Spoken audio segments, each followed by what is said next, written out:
Buenos días o noches a toda la racita que la sigue cotorreando. Mi nombre es Emilio y soy bioquímico y biólogo molecular de formación. En esta nueva sección les traeremos distintos invitados para conversar sobre temas diferentes a los habituales en el programa. Hoy, por ejemplo, nos acompaña otro Rodríguez, el maestro en psicología, César Alberto. ¿Cómo te encuentras hoy, primo? Hola, ¿qué tal, primo? Todo muy bien. Muchas gracias por la invitación.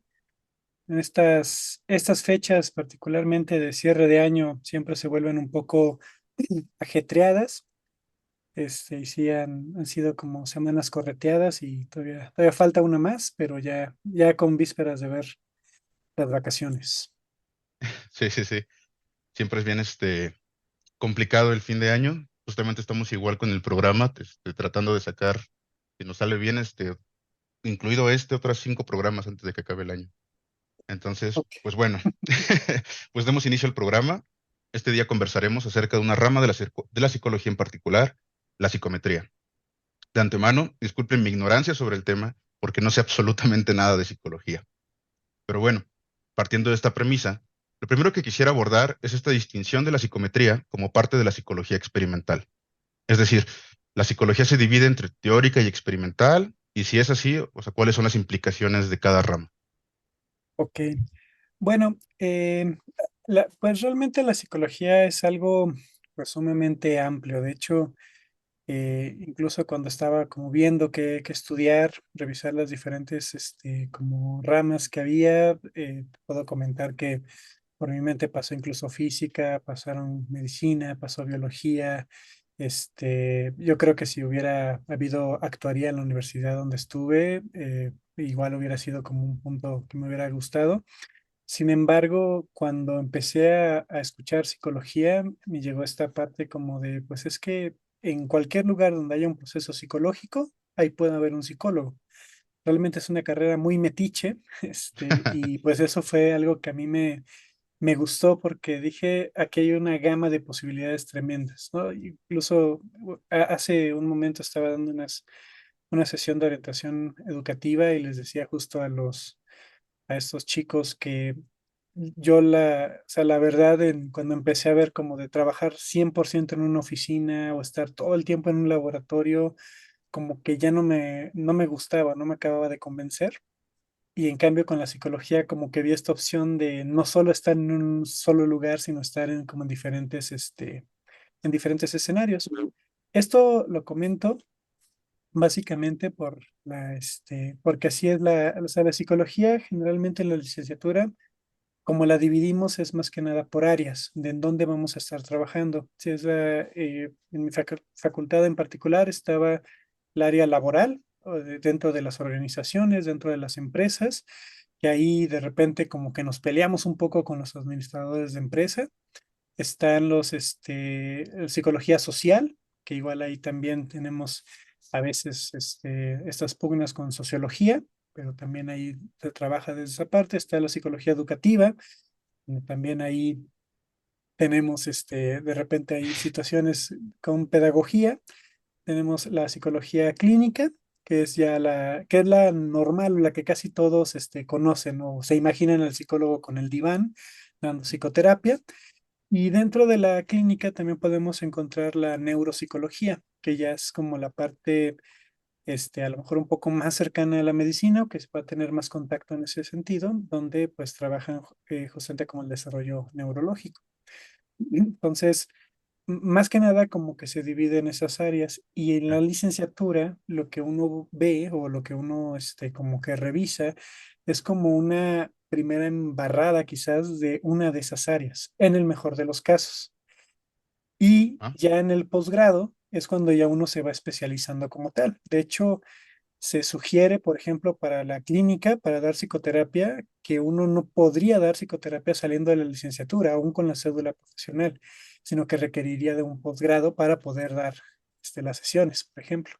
sí, me pareció curioso, ¿no? Cuando lo estaba, nada más le di una revisada rápida, ¿no? Como en qué consistía la psicometría y todo esto, y hablaban mucho como, es que la psicometría es una rama de la psicología experimental, ¿no? Y Ujú. se me hizo curioso, ¿no? Porque, pues, digamos que hasta cierto punto, dentro de las ciencias, como química, biología, física, matemáticas, luego sí se hace muy clara como esa distinción entre esto es teórico y esto es experimental. Y entonces entendería más bien que, pues justamente la psicometría se podría aplicar a cualquiera de estos campos, ¿no? Es una manera más bien como de cuantificar datos relacionados con aspectos psicológicos. Sí, de hecho, pues justamente o sea, se menciona que la psicología nace cuando se hace bueno, la psicología como ciencia nace con el primer laboratorio experimental de Wilhelm Wundt, ahí en Leipzig, en 1887, si no me equivoco, si no ahorita en un momento te digo bien la fecha, Ahorita pero lo de ahí es, googleamos, no pasa nada. ahorita lo googleamos, sí, porque la otra vez dije 1857, pero creo que es cuando nace por ahí o algo por el estilo. Pero bueno, cuando él fue un pionero en el sentido de que ya organizó un laboratorio donde empezó a ver algunas cuestiones ya psicológicas como tal y las empezó a cuantificar, que esa es la parte, como ya que le da ese cariz a la psicología de ciencia, porque inclusive durante mucho tiempo, o todavía actualmente seguramente están los debates de si la psicología puede entrar como ciencia o es una disciplina nada más. Sin embargo, justamente ocupa mucho de la psicometría para poder decir, no, pues claro que somos una ciencia, lo podemos comprobar, lo podemos analizar, lo podemos replicar y entra dentro de de esa categoría.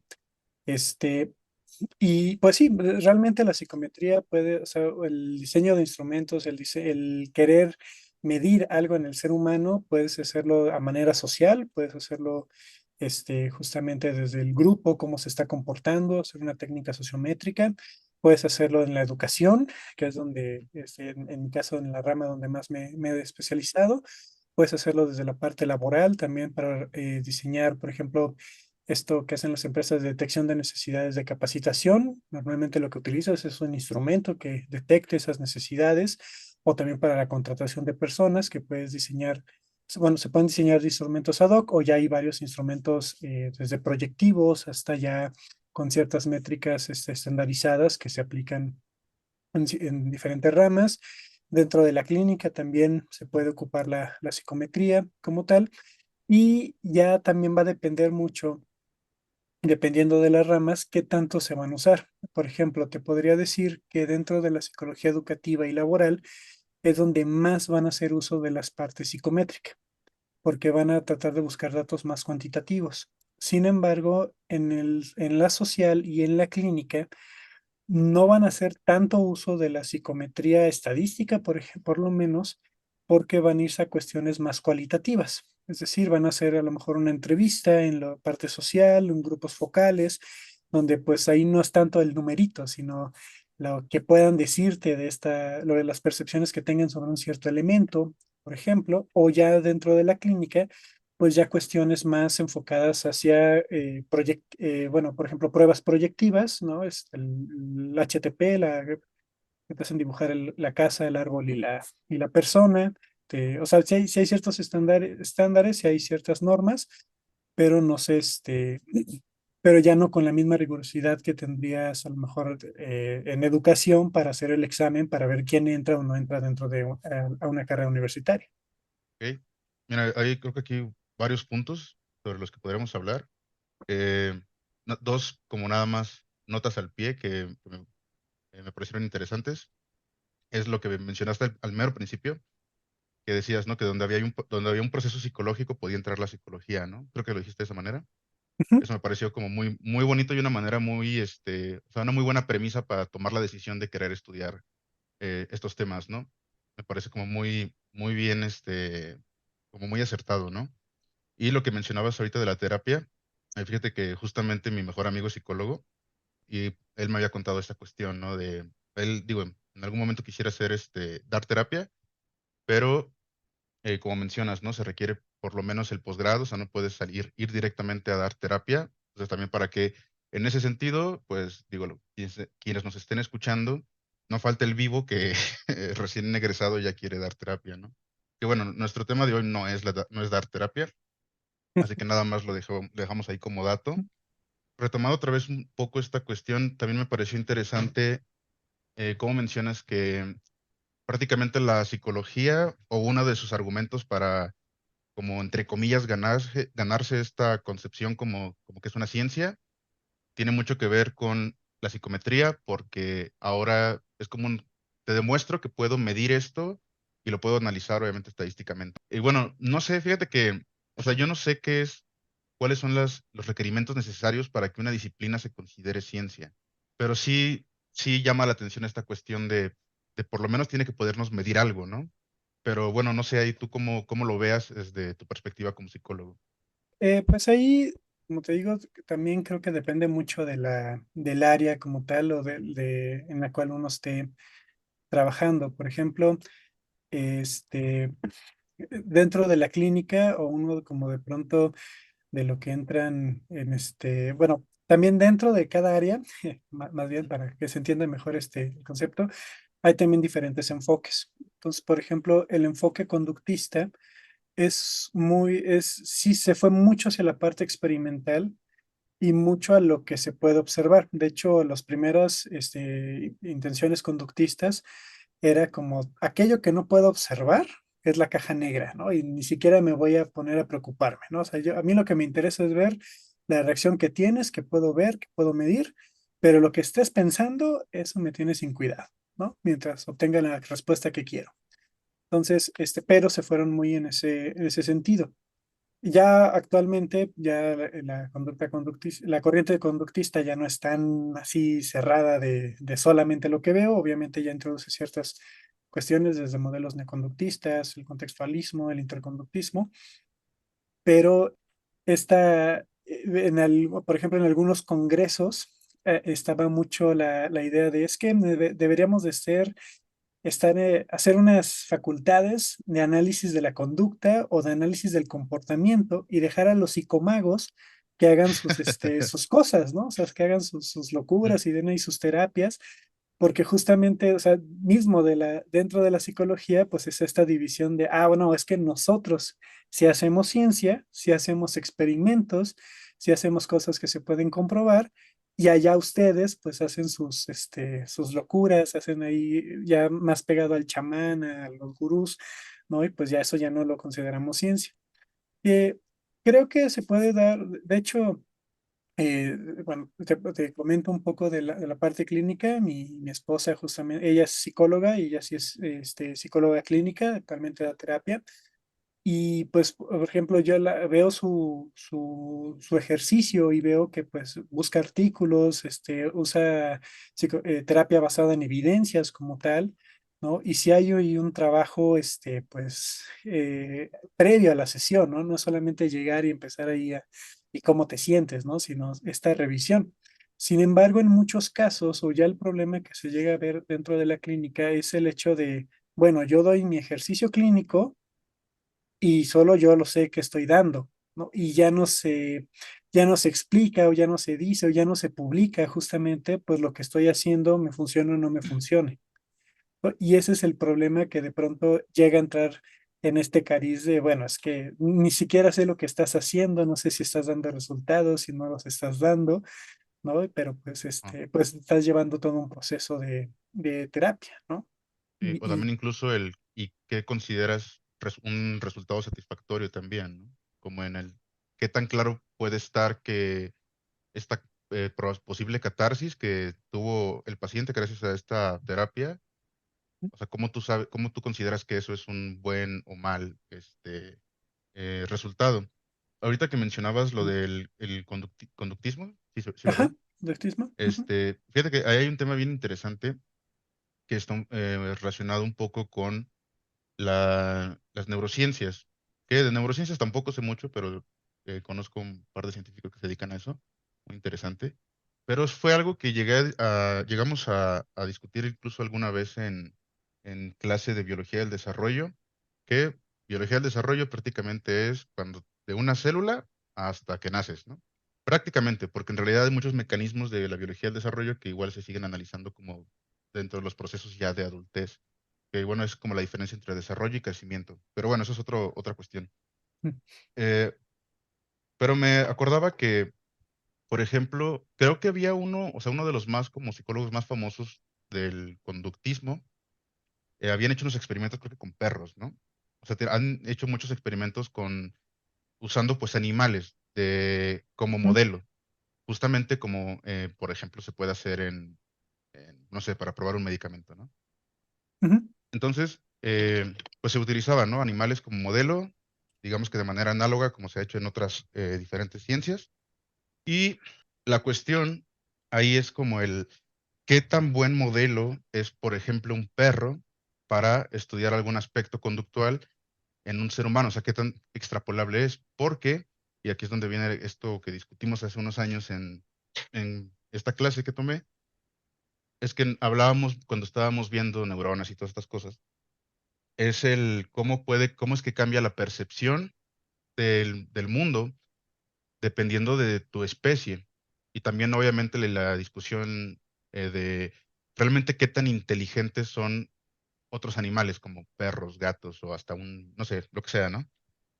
Y entonces, de varios, ahí hablamos sobre pruebas no de conductismo, sino de inteligencia, en los que, pues decíamos, es que queremos evaluar qué tan bueno es, por ejemplo, de hecho también era con perros, que el perro pueda llevar a cabo tal proceso, pero se lo estamos evaluando a través del sentido de la visión, como nosotros solemos percibir el mundo, ¿no? Como seres humanos. Y el perro igual y percibe el mundo más por el olfato que por la vista. Entonces, un ejercicio que depende mucho de su habilidad, de que el perro perciba este ejercicio de manera visual, pues igual y es un sesgo, ¿no? De decir, pues los perros no son tan inteligentes, ¿no? O es más inteligente el gato, etcétera. Entonces, aquí, ¿cómo funciona esto con el aspecto conductual? ok. Eh, bueno, de hecho, justamente el conductismo clásico, que es propuesto por Watson, por ahí más o menos de 1920 fue cuando empezó a tener como esta cuestión, bueno, que empezó a ser llamativo. Él empieza a escribir su teoría y se entera de los experimentos justamente que estaba haciendo Iván Pavlov en Rusia. Y de ahí sale justamente esto que a lo mejor lo has oído del auditorio del perro de Pavlov. Y el Pavlov era el investigador y muchas que creen o consideran que Pavlov era un psicólogo, ¿no? Que justamente se dedicaba como a revisar esta parte del aprendizaje, pero realmente él era un fisiólogo. Él lo que estaba analizando era la salivación de cómo funcionaba el sistema digestivo del perro. Eso era lo que él hacía. Entonces tenía un perrito, cortado quirúrgicamente para poder ver cómo salivaba y cómo se hacía el proceso digestivo. El detalle fue que cuando se hacía el experimento, cuando le daba de comer, por alguna razón tocaba una campanita.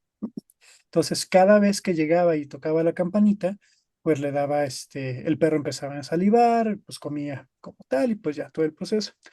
Un día, supongo que por cuestión del destino, toca la campana y se da cuenta que el perro empieza a salivar, incluso si no está la comida.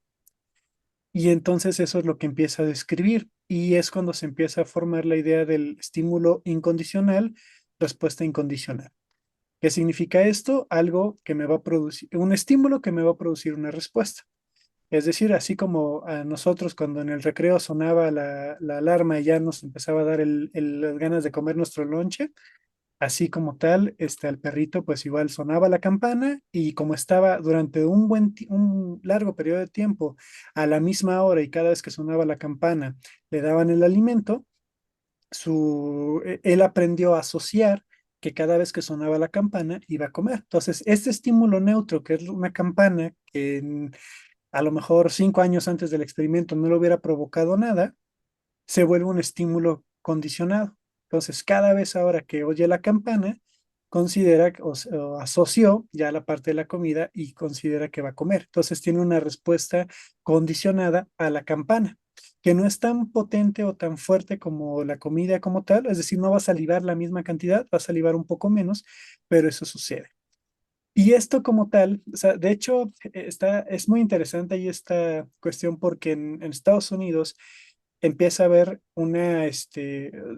esta Watson empieza a escribir sobre el conductismo clásico y casi a la par empieza a escribir otro autor, J.R. Cantor, que bueno, su nombre es Jacobo, judío, que dice, oigan, ¿saben qué? Me estoy dando cuenta que en la psicología cometimos un error, porque la psicología, bueno, así que es ahorita me regreso con ello, pero su premisa es, ¿saben qué? El único que hizo bien psicología fue Aristóteles. Entonces, mejor hay que regresarnos hasta Aristóteles Ok, y lo demás, pues hubo intenciones buenas, pero no era psicología, ¿no? Pero bueno, Watson como tal, pues ya empieza, o sea, ve ese experimento, lo empieza a describir el estímulo condicional, empieza a revisar la parte del conductismo y empieza a crear esto que se denomina, bueno, que es el conductismo clásico o el aprendizaje por asociación. claro, Entonces, ahí es cuando empezamos, y una, se puede probar en animales, esta asociación, como se puede probar pues en seres humanos, ¿no? Realmente podemos tener un aprendizaje, como te decía, cuando cada vez que entra, por ejemplo, bueno, cuando suena la alarma del recreo y nos empieza a dar hambre, sí, cuando sí, sí. entra una persona al salón de clases y con un tonito que nadie nos enseñó, que nadie nos dijo, pero buenos días, ¿no? Ese Sí, tipo sí, de sí, situaciones que empezamos a asociar, ¿no? Cada vez que entra un adulto, tenemos que hacer ese saludo, ¿no? O sea, ya asocié, cada vez sí, que entra, tengo que decirlo, ¿no? Y se puede hacer prácticamente a la par de humano como de animal, ¿no? Que ya. también esa es como la cuestión ahí interesante. Sí, muchos de estos efectos de asociación son pues evidentes, ¿no? Ujú, Muy bien. Tratando de retomar un poco este aspecto de la psicometría, pues ujú, justamente relacionado con parte de lo que ya hemos hablado, es esto de los retos de implementar una, como se diría, metodología científica, ¿no? Que o sea, es decir, sí estamos midiendo algo, pero ese dato es significativo, es como la cuestión. O sea, este valor realmente sí me está diciendo lo que digo que está diciendo. Entonces, ujú, y siento que ahí es bien difícil en el sentido de, hay cosas que son muy complejas de medir, ¿no? Como, bueno, no sé exactamente qué tipos de factores puedan eh, mm, tratar de medirse como cuantitativamente, ¿no? De la mente ujú. humana. No sé si nos podrías contar un poco más de realmente qué cosas sí pueden medir y cómo lo interpretan esos datos, ¿no? Cómo los interpretan. Claro. Sí, pues de hecho eso es justamente como la parte que viene siendo interesante en la psicología, porque pues muchas veces con lo que vamos a trabajar dentro de la psicología es con los constructos. El constructo es un concepto abstracto justamente de algo que se va construyendo a partir de ciertos elementos.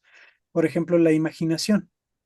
Cuando puedes hacer un instrumento que evalúe la imaginación, sí, pero pues realmente o sea, es difícil empezar como diciendo, es que tienes punto 8 de imaginación, ¿no? O tienes punto 10 de imaginación.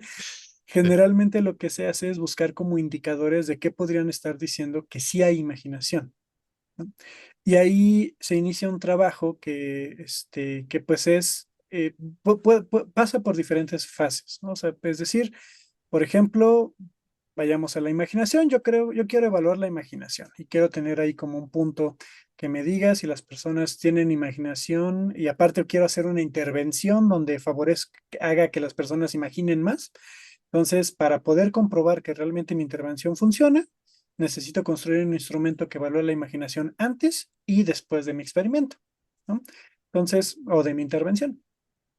Entonces, ¿qué es lo que tengo que hacer? Primero, pues me imagino, bueno, considero qué es la imaginación para mí, voy haciendo las definiciones, busco en bibliografía qué se ha dicho de la imaginación y después probablemente voy a empezar a formar indicadores, ¿no? Por decir, yo considero que una persona que imagina, no sé, tiene una cierta conducta como que dibuja mucho, ¿no? O que está constantemente haciendo garabatos, ¿no? Por decir algo, ahorita de bote pronto, ¿no? sí, Entonces, sí. ese va a ser uno de mis indicadores, ¿no? A lo mejor poner una hoja donde tengan que hacer algo, ¿no? Y dependiendo del garabato, ya ir haciendo como ciertas características, ¿no? O puedo ir haciendo con ciertas, por ejemplo, conductas observables que alguien me lo esté reportando, ¿no? Por ejemplo, un profesor que me diga qué tanto ve estas como comportamientos de imaginación en sus estudiantes, ¿no? Entonces, ¿qué podría decir que es una persona que imagina? pues alguien que siempre me pregunte cosas que no venían en el tema, ¿no? O que me pregunte cosas que no venían en que va más allá de lo que estábamos viendo en el tema, ¿no? Entonces, todas esas cosas los puedo ir construyendo, puedo ir viendo si hay bibliografía que diga que se ha estado evaluando la imaginación de esa manera. Y después, lo ideal sería someter todas estas preguntas con algún experto o alguien que me pudiera decir si estas preguntas están bien diseñadas. Entonces pasa por un proceso de validación, puedo hacer una validación por juicio de expertos, puedo hacer una validación por un grupo focal, incluso a veces también para crear estas preguntas se utilizan estas entrevistas con personas que están llevando estas experiencias para a partir de ahí construir ciertas situaciones. Por ejemplo, para un trabajo de maestría que se estaba diseñando un instrumento de apoyo familiar, pues para construir estos constructos de qué es el apoyo familiar, cómo los vamos a hacer, justamente se llevaron a cabo unos grupos focales en escuelas primarias para preguntarles a los padres qué era para ellos el apoyo familiar, ¿no? Y salieron cuestiones como de apoyo en tareas, hacer repasos, darles ellos las herramientas que tenían, ¿no? Y todas estas como grandes categorías, pues se diseñaron ya preguntas que pudieran determinar que, bueno, ¿qué significaría repasar? ¿Estar 1 hora con los chicos? ¿Estar 2 horas? Preguntarles qué hicieron de tarea, revisar su cuaderno, este tipo de situaciones que después se sometieron a una validación con expertos que habían tocado el tema de apoyo familiar y después ya con esos resultados el cuestionario ya se llevó a cabo, se puede pilotear, eso sería también algo muy bueno antes de ya con el grupo con el que vas a trabajar hacer un piloto previo o ya directamente llevarlo con la población a la que quieres trabajar y posterior a ello sacar pruebas de confiabilidad donde Ok, pues ya determinas si realmente estás evaluando por lo menos de la misma manera el grupo con el que estás trabajando. También hay pruebas de validación convergente y divergente, donde ves si realmente el grupo de preguntas que estás considerando que van para una categoría en particular, si realmente están de alguna manera sus factores o ya el estadístico está pegando hacia esa categoría, ¿no? O no está yéndose a otras, a otras como tal, donde pues tendrías que decidir si la eliminas o la cambias de indicador, o sea, es decir, que ya no abone a la categoría inicial, sino a lo mejor a una segunda categoría. Por ejemplo, esta de evaluación y repaso y asistencia en tareas, entre estas preguntas, cuando hicimos la validación, el análisis factorial exploratorio, pues nos obtenía, había ciertas preguntas que abonaban a las dos categorías. Entonces ya nos íbamos ahí a la cuestión teórica de decir, bueno, es que esto pues tiene que pegar aquí, ¿no? O sea, no quiero dividir estas categorías o no quiero hacer la una, sí quiero tener las dos, así que esta pregunta sí o sí va a pegar aquí a la primera, ¿no? A la de asistencia a tareas, por ejemplo. ok. Mira, veo como varios puntos interesantes y que, o sea, sí tiene como muchas limitaciones, ¿no? El tratar de cuantificar estos aspectos con los ejemplos que utilizábamos nada más, ¿no? Ujú. Que bueno, o sea, que recuerden aquí nos escuchan, son solamente ahorita ejemplos para ilustrar. Sí, o sea, el decir voy a medir esto y es que también justamente, por ejemplo, ahorita que me mencionabas, ¿no? De, bueno, con la imaginación, pues yo podría hacer un criterio entre tal, tales variables, que podemos considerar como que esto le tira más a que es muy imaginativo y esto a que menos, ¿no? Pero, y también mencionabas la cuestión de, y bueno, también se puede revisar la literatura, ¿no? Y ahí con el aspecto de la literatura, hay un punto que se me hace bien interesante en la psicología, que se llama eh, ciencia social, porque pues las cosas también, o sea, hay como muchas variables que cambian en el tiempo con las personas, ¿no? Es decir, o sea, la misma cultura de una población 20 años, hace 20 años es diferente a la actual, en, sobre ciertos temas que les podrías preguntar. Y también el aspecto de a quién se lo estamos preguntando, ¿no? A los papás. Y es por ejemplo, a los papás, ¿no? Y, o sea, es como ¿y quiénes son estos papás que nosotros podamos como aseverar que es un buen, eh, O sea, que tiene la facultad de responderme esas preguntas como de manera correcta, ¿no? Fíjate que Ujú. me encontré una investigación tuya de hace ya unos años, creo, espero no haberme equivocado de César Alberto, Ok. en la que se hizo un análisis con escuelas, una escuela pública, una escuela privada, urbanas y Ujú. de una población indígena, ¿no? Eran tres contextos. Ajá. Ajá, y por ejemplo, está interesante. Y, bueno, yo te estaba pensando, no que esté como exactamente relacionado con la pregunta, pero a lo mejor podríamos utilizar esa investigación de contexto, que nada más lo revisé un poquito, Ujú. pero por ejemplo, podríamos utilizar a lo mejor ese trabajo que estaba muy interesante, a lo mejor como ejemplo, ¿no? De esto que me dieron ahí y o sea, dónde está la seguridad en mis datos, ¿no? Ok. En el caso de ese estudio que revisaste, ese fue mi tesis de licenciatura y después ya hicimos la publicación del artículo. Y lo interesante ahí fue que comparamos tres tipos bueno, ahí lo que comparamos fue el desempeño académico y los contextos. O sea, eran tres contextos, como tales, escuelas privadas, escuelas urbanas y del medio rural indígena. Entonces, y comparamos, en ese tiempo estaba todavía la prueba enlace, que ya ahorita ya está, ya la extinta prueba enlace, y lo que hicimos fue comparar los puntajes que daba enlace, que es una prueba a nivel nacional, los puntajes que daban sus profesores, o sea, su promedio con el que salieron, y nosotros, bueno, en el proyecto donde estábamos, donde estaba, diseñamos un instrumento para evaluar competencias en español y un instrumento para evaluar competencias en matemáticas. Entonces, ahí el desempeño académico como tal no es tan complicado de generar esta información porque pues realmente tienes un contenido curricular que debes de cumplir y ya puedes ir haciendo como las preguntas que vayan en función de este desempeño, ¿no? Al que quieres llegar o estas competencias. Entonces, diseñamos esos instrumentos, obtuvimos sus puntajes, sus promedios y comparamos entonces para ver cuál era a ver bueno, detectar diferentes cosas. Algo interesante es, por ejemplo, que de los tres contextos, el promedio era de 8 punto y algo, ¿no? O sea, por decir 8.2 en los tres, de lo que daban los profesores. Es decir, los tres en cuanto a su boleta, su certificado de primaria, era 8.5.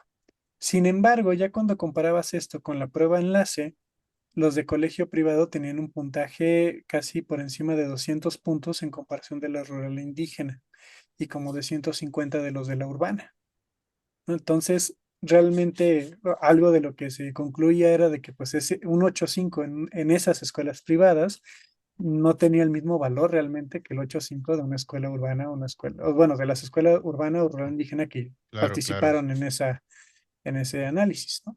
Entonces, Sí, eso sí. fue algo pues sumamente interesante y que también ya cuando veíamos estos instrumentos que evaluaban competencias, pues realmente también veíamos que los de colegios privados tenían mejores herramientas, aunque también no es que sacaran los mejores, hay puntajes, ¿no? Y ya también los obtenidos en rural, indígena y urbana también tenían más problemas para resolver esos instrumentos. Sí, está Ujú. muy interesante porque había como algunos factores que yo vi que realmente no había mucha diferencia entre los tres grupos. Y eso, pues en realidad es algo bueno, ¿no? O sea, era un buen reflejo en ese momento de cómo estaban las condiciones en bueno, en estos tres diferentes grupos, ¿no? Ujú. Aunque Sí, también, exacto. por ejemplo, unos de los datos que se mencionaban, que me parecieron interesantes, era que también se les había hecho como la pregunta no sé si les preguntaron a los niños o directamente a los padres, o no me acuerdo si a los dos, como de qué tanto tiempo le dedicaban los padres a estar con sus hijos, atendiendo de que sus tareas, que estuvieran al corriente de que estudiaban. Y recuerdo ver que Ujú. había un poquito, me estaba más inclinado a que en las escuelas privadas, este, Mm, los papás claro. como que tendían a estar más al pendiente que en otros lados, como por ejemplo, y se hablaba también de la estadística, ¿no? Pues es que me parece que el 70% del papá hombre está trabajando y está fuera de casa y entonces no puede estar al pendiente, ¿no? Generalmente la mamá es la que está en la casa, pero la mamá también está ocupada. Había como un poco más de datos de este tipo. Y ahí por ejemplo, esto, de nuevo, o sea, está interesante el dato, pero cómo tener la certeza, ¿no? De que el papá dice, no, sí, es que yo sí estoy ahí, con mi hijo, y pues no es cierto, ¿no? O igual el hijo Claro, diciendo, no, pues sí, y y a lo mejor en realidad no, o no tanto, ¿no? Porque cuando, digo, siendo niños, como qué punto de comparación tienes. O sea, tú piensas que eso es suficiente tiempo el que le dedican tus padres a que estés haciendo tu tarea, pero a lo mejor a tu amiguito le dedican el doble, pero tú piensas que eso es lo normal, ¿no? O sea, también ahí o sea, a lo mejor hay un sesgo, no sé, no me acuerdo cuáles eran las preguntas, si claro, nos puedes claro. contar más. Sí, pues de hecho, lo que salía ahí era una cuestión interesante porque justamente metimos unas variables de apoyo familiar, que parte del instrumento que te comentaba hace un momento. Y parte de o sea, este instrumento se aplicaba tanto a los niños como a los padres, igual como para tener esta comparación ¿Que de qué concordara? contestaba, ¿no? Exacto, qué contestaba cada Ok, uno. ok, E inclusive, pues era un punto a considerar el hecho de que lo contestaran los dos padres de familia, que solo lo contestara la mamá en la mayoría de los casos, o solo el papá, ¿no? Pero salió algo curioso porque haciendo la correlación, el apoyo familiar en rural indígena ayudaba mucho. Es decir, mientras más los padres estuvieran atentos de los hijos, ayudaban a que obtuvieran mejores calificaciones. En las escuelas privadas era al revés. Mientras más apoyaban, era por cuestiones de que tuvieran como problemas académicos. Entonces, los papás que menos ayudaban, sus hijos iban bien. No, ellos no, como que no, era una cuestión como que no necesitaban que los papás estuvieran con ellos. O sea, podrían estar como estorbando incluso, ya, porque pues en teoría la escuela pues, les estaba dando las herramientas suficientes, ¿no? O esa era parte como de las conclusiones que detectamos. Sin embargo, lo que ahorita mencionas de este sesgo, sí se considera mucho, se le llama deseabilidad social, y es que en muchas cosas de repente pues no contestamos lo que sentimos o lo que pensamos realmente, sino lo que creemos que debemos de contestar, ¿no? Y esto ok, sucede mucho, por ejemplo, en los cuestionarios para entrar a un trabajo, donde te preguntan sí, el jefe salió y te dejó un billete de 200, ¿lo tomas? ¿No tendrías consecuencias? ¿No lo tomas? No tendrías consecuencias, ¿no? ¿Qué haces? Y sí, pues me lo entonces a lo tomo. mejor, ajá, a lo mejor todos diríamos, pues no lo quedamos, ¿no? O alguien, sí muy ético dirá, no, pues se lo menciono que dejó el dinero, ¿no? No sé, pero a lo mejor muchos diríamos como de, a ver, más que nada, no es qué yo haría, ¿qué es lo que están esperando que yo conteste aquí, ¿no? Sí, sí, O sea, sí. lo que están esperando es que yo diga que los voy a regresar, ¿no? Porque lo que seguramente quieren alguien honesto, que esté cuidando de las cuestiones de la empresa. Entonces voy a contestar que sí les avisaría y que no me lo llevo, ¿no? Pero ya no es una cuestión de conciencia de me los llevaría o no me los llevaría, ¿no? Pues hoy sí Claro. tengo hambre, si me quiero echar los taquitos, me los llevo, hoy pues sí podría dejarlos, ¿no?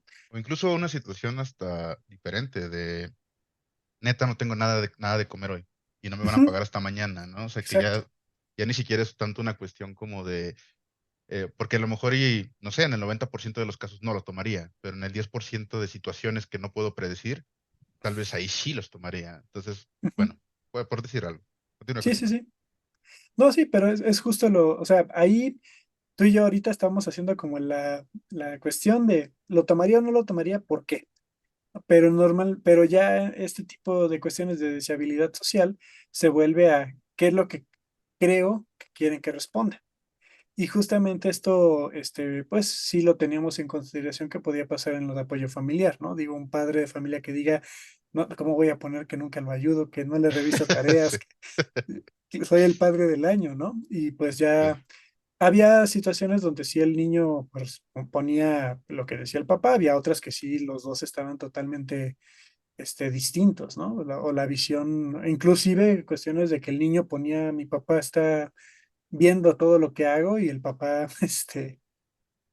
pues a veces, ¿no? O muy ah, pocas veces lo hacía, ¿no? Pero sí cambia también mucho la perspectiva también de cada uno a veces, claro. Sí, ¿no? justamente lo que mencionaba, ¿no? A lo mejor para mí esto sí es mucha atención y Ujú. en otro sentido podría no serlo, etcétera. Y bueno, Sí, ahorita bueno, sí, continúa. bueno, es que justamente en algún momento que me tocó hacer unas entrevistas en Tasco. Por allá me- curiosamente, como venía de un instituto que, bueno, no me voy a meter en esas cuestiones políticas, pero el chiste es que todos los profesores querían quedar bien con nosotros, que no íbamos a evaluar profesores, íbamos a revisar otras cosas. Ya. Principalmente queríamos validar un instrumento, pero como que los profesores o las escuelas creyeron que íbamos a evaluar a la escuela como tal, entonces todos los profesores estaban luciendo y sacando sus mejores dinámicas. Y justamente el profesor de educación física me comentó de que, bueno, me comentó ya una de sus dinámicas como tal, y decía que en su escuela no participaban los padres de familia, ¿no? Entonces buscó una manera como de motivarlos y encontró una dinámica la cual consistía en hacer tres preguntas a los padres y a los niños. Y las preguntas eran, ¿quién es tu héroe? Y si crees que tu héroe podría cambiar el mundo, y no me acuerdo cuál es la tercera pregunta, ¿no? Entonces, se le preguntó a los padres, ahí la grabación, y pues ya los papás, la mayoría era como de, ¿quién es tu héroe? Bah, los héroes no existen. Pues, ¿qué pregunta es esa? ¿No? ¿Crees que puedes cambiar el mundo?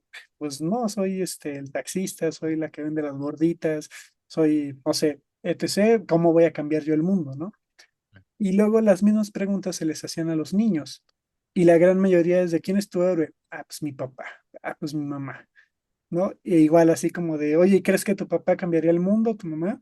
Sí, claro, porque mi papá lleva a todas las personas a donde tienen que ir, ¿no? O mi mamá alimenta Eh, toda la escuela, ¿no? Está bien Entonces, bonito.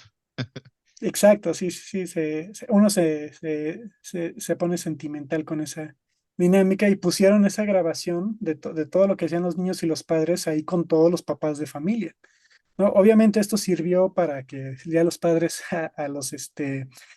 cada vez que se les invitaba fueran, ¿no? A la escuela, pero pues, Concientizarlos, ¿no? exacto, y aparte pues como decías, ¿no? O sea, a lo mejor para un niño no es significativo, este, bueno, a lo mejor para un padre de familia estar 10 minutos ahí no es significativo, pero para el niño es los 10 mejores minutos del día, ¿no? Y Sí, si sí. esto cambia en cuestiones de perspectivas, pues demasiado, ¿no? Como tal. Igual me tocó en algún momento, o bueno, nos tocó llegar a justamente en estos cuestionarios de apoyo. Había una pregunta que era, ¿tu hijo en qué es bueno? ¿En qué sobresale? Y en algunos casos, bueno, en algunos casos de bajos recursos, había personas que pues no sabían leer. Entonces, generalmente con ellos nos acercábamos y les preguntábamos como, no alcanza a ver, no trajo sus lentes, porque pues para no entrar como en esa cuestión de pena. Y ya generalmente era de, sí, es que no alcanzo a ver, y pues ya y contestábamos las preguntas con ellos, ¿no? Y justamente en una cuestión, no me tocó a mí, me tocó nada más estar escuchando, pero que preguntaba, era de su hijo para qué es bueno. Y la señora dijo, no, pues ahora sí que mi hija es bueno para nada, ¿no? Y así de veras, no, no, no, no, o sea, Ajá. ¿cómo que no hace? Dice, no, pues mi hijo no sobresale en la escuela, no hace nada. Y ya la persona que lo estaba entrevistando, pues ya le dijo, bueno, pues su hijo, ¿qué hace, no? Aparte de la escuela. Dice, pues acabando la escuela, nos ayuda porque trabajamos en el campo, ¿no? ¿Y qué hace ahí? No, pues, pues lo que hacemos nosotros es recoger aguacate. Entonces, mi hijo, lo que hace es que ve el árbol y a partir de ver el árbol dice, traigan tantos costales o traigan tanto y pues son los que se llenamos, ¿no? Y así el utilizador, o sea que él les puede, o sea, y les dice el número exacto de los costales que deben de traer. Dice, sí, sí, sí, o sea, no se pasa, no nos dice ni de más ni de menos, sino solo de ver el árbol, puede ver cuáles ya están maduros, cuáles sí se pueden quitar y cuántos guacales se llenan, ¿no? Y igual fue como de, oye, ¿y no le parece eso? O sea, todos los demás lo hacen. No, no, Ajá. no, pues mi hijo es el único que da la medida exacta, ¿no? Oye, pero, ¿y no le parece que eso es algo pues de alguna manera sobresaliente? Digo, hablamos de cuestión de cálculo de maduración, hablamos de cálculo de volumen, ¿no? Y, o sea, y puede determinar ello. Y pues ya, o sea, ahí, por ejemplo, pues hubo un cambio incluso de lo que veía dentro de pues de la perspectiva que tenía de su hijo, ¿no? Esta señora. Sí, muy triste. Y también a veces el qué es lo que valoramos, ¿no? Como Ajá, de, exacto. esto sí importa, esto no, esto significa algo, esto no significa nada. Ahorita Ujú, que creo que pudimos dar una buena como introducción y con un tema más familiar para los dos. Creo que podríamos empezar a hablar un poquito más bueno, tanto desde el aspecto como histórico y de cómo fue surgiendo esta cuestión de la psicometría.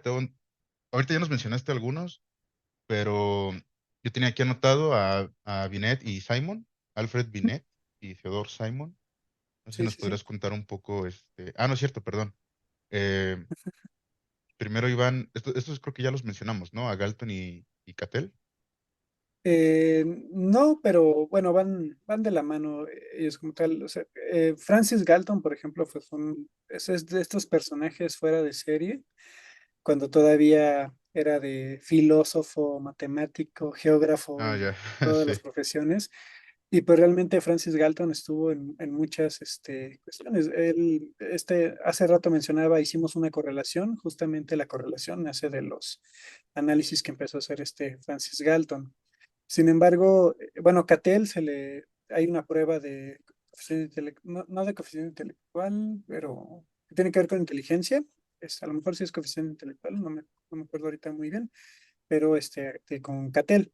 Y Francis Galton hizo varios postulados de técnicas que se podían usar dentro de la estadística para poder obtener datos de confiabilidad o de asociaciones entre algunas variables.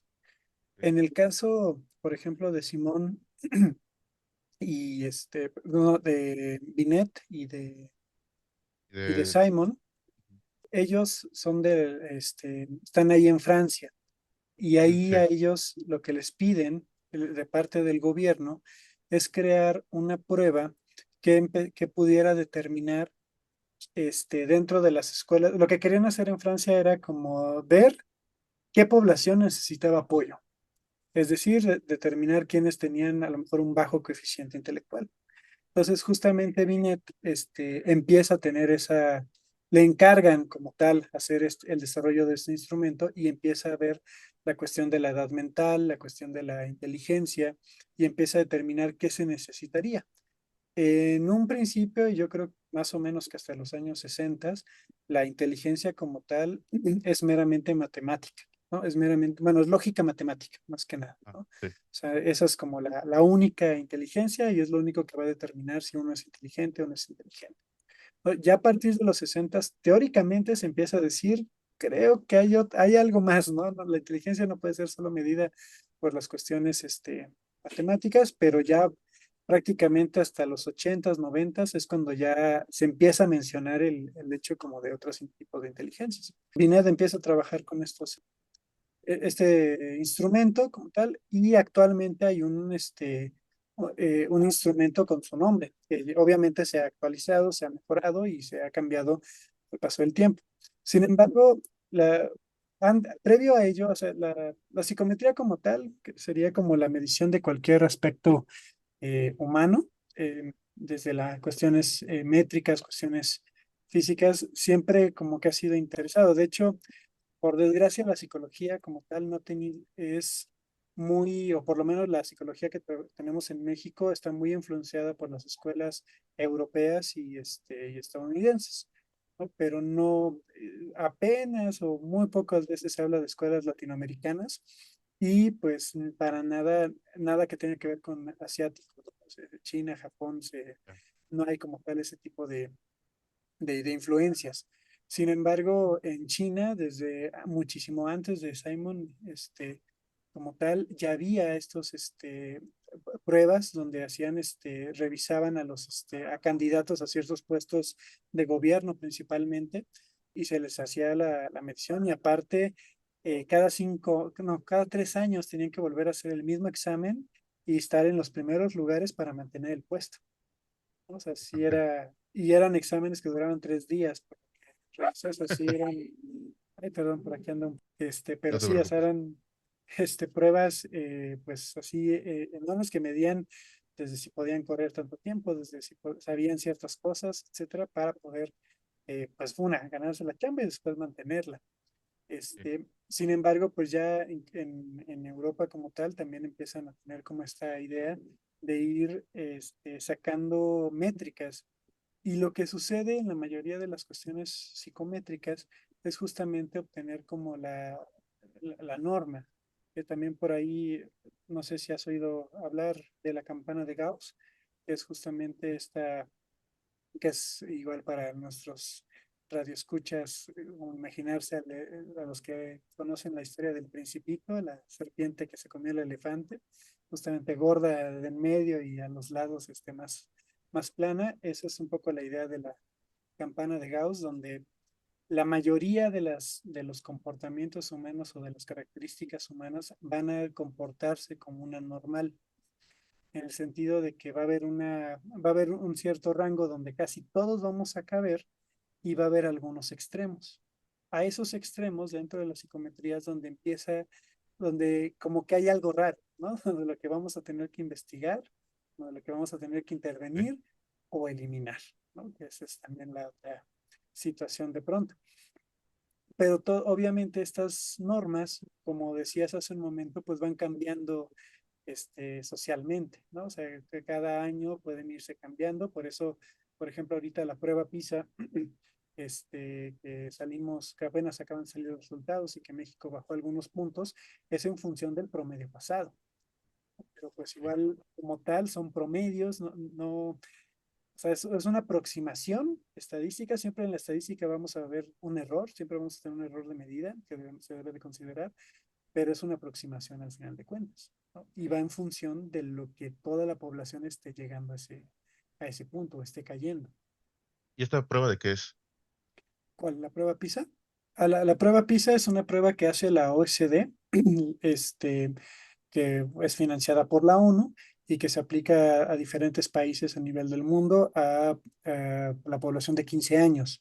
La idea es evaluar que tengan las competencias para la vida de un mundo globalizado, obviamente. Muy bien. Entonces, los estándares que piden o las competencias son principalmente para los tipos de empresas, trabajos, todo que se están llevando en los principales donadores de la ONU. Pero, o sea, al final es un estándar, se dan ciertos rangos. Sin embargo, pues desde que se ha aplicado en México, México no alcanza los promedios, siempre queda más abajo y a nivel Latinoamérica también, considerando nada más Latinoamérica, Sudamérica es de los altos. Ahorita no he visto todos los datos, nada más vi que México había bajado en conjunto sus promedios, pero de la última vez, si no me equivoco, Chile era el que estaba teniendo lo más alto en Latinoamérica como tal, ¿no? Y ahí México le estaba intentando pisar los talones, pero pues no es tan fácil. Muy bien. El siguiente que tenemos aquí en nuestra lista es Spearman, que se supone que él es como o como fundador de la teoría clásica de la psicometría, o considerada teoría clásica. Sí, pues, bueno, hace rato hablábamos de una correlación. De Galton mencionaba justamente esa postura y se trabaja normalmente con dos tipos de correlaciones. La correlación de Pearson, que es una correlación para datos paramétricos, y la correlación Rode-Spearman, que es para datos no paramétricos.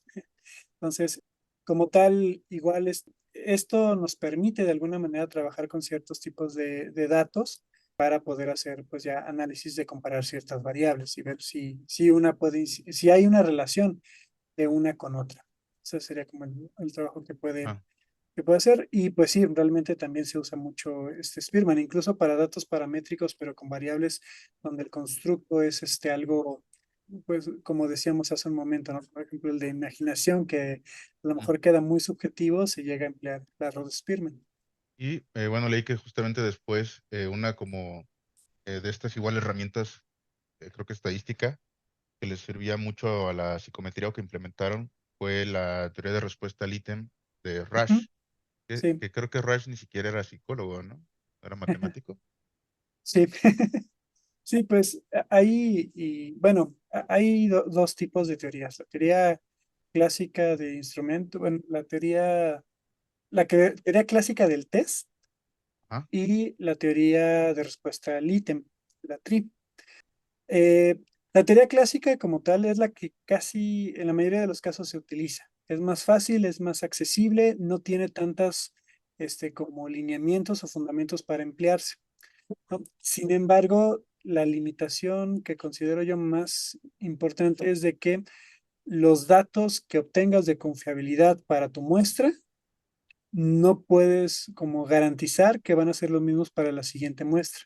Por ejemplo, digamos que el instrumento de apoyo familiar que te he hecho, cuando lo aplicamos, le sacamos con teoría clásica su alfa de Cronbach, le sacamos sus análisis exploratorio y confirmatorio, y obtenía una buena bondad de ajuste y obtenía un alfa de Cronbach arriba de 0.80, ¿no? Que es lo que se espera. Mientras más cercano a uno, mejor. Entonces, está bien. Sin embargo, si tú quisieras aplicarlo en una población, tendrías que aplicarlo y después volver a sacar un alfa de Cronbach. No podrías decir, ah, pues lo apliqué y como salía bien con lo que hacía César, pues ya aquí también va a tener la misma validez, la misma confiabilidad. Pues no, tienes que volver a aplicar para la población en la que estás, ¿no? Esa es como la principal limitante y que muchos, pues esa parte como que de repente se la saltan, ¿no? Entonces, el mismo instrumento, como una vez te salió bien, pues lo sigues aplicando y ya no vuelves a obtener sus datos de confiabilidad.